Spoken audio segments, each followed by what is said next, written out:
आपका न्याय अलग ही है मसा। मैं आपसे सारिका काकी के बारे में बात करने आया था, लेकिन आपने उससे पहले ही वसु की अमानत वसु को सौंप दी। हम जानते थे कि ये तुम्हें पसंद आएंगे।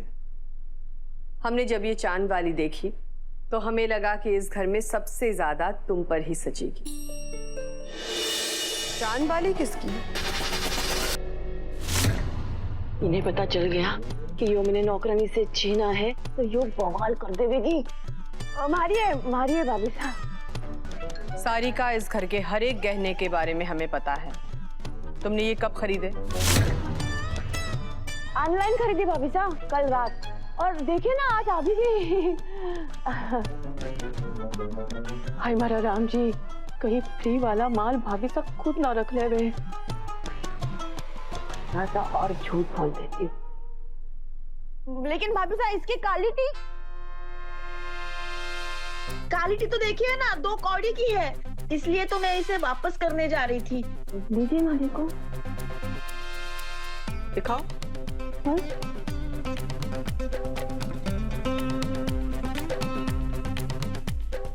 क्वालिटी तो अच्छी है, हमें अच्छी लगी। वापस करने की जरूरत नहीं है, इसे हम रख लेते हैं। किसका डर था वही हुआ। अब इसे कैसे वापस ले लूं मैं? और मेरी चांद। अरे नहीं भाभी साहब, यो मंगल बाजार वाली आइटम रहती है ना, वैसी दिख रही है, आप पर ना जचेगी। वो तुम हम पे छोड़ दो। दिव्या, आगे क्या है बताओ। जी बस।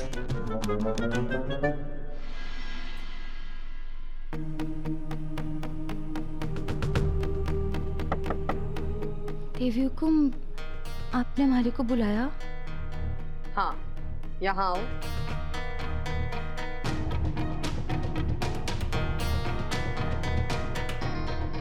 अब अपनी आंखें बंद करो और अपना दाहिना हाथ आगे करो।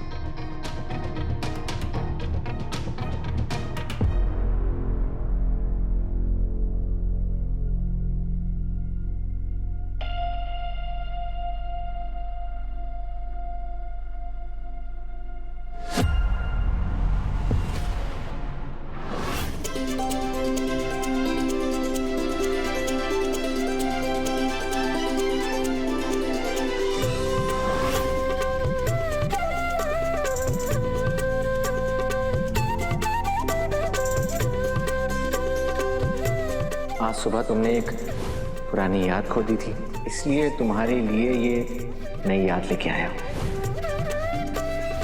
नहीं सारिका, मैं कैसी लगी? पसंद आई?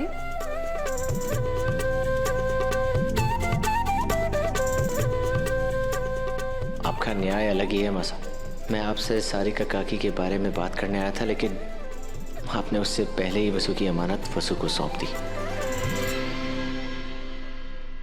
हम जानते थे कि ये तुम्हें पसंद आएंगे। हमने जब ये चांद वाली देखी तो हमें लगा कि इस घर में सबसे ज्यादा तुम पर ही सचेगी। कल सारिका ने जिस तरह से तुमसे बात की, जिस तरह से तुम्हारे साथ व्यवहार किया, वो सही नहीं था। उसे ऐसे लड़के वालों के सामने तुम्हें नीचा दिखाने का कोई हक नहीं है। ये तोहफा हमारी तरफ से सॉरी समझना। देवी हुकुम, ये तो हमारे लिए आपका आशीर्वाद है।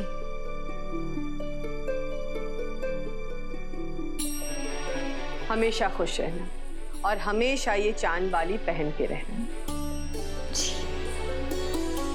तुम ही हो वसु, मेरा प्यार, मेरी मासा की पसंद, बस बहू के रूप में स्वीकार करना बाकी है।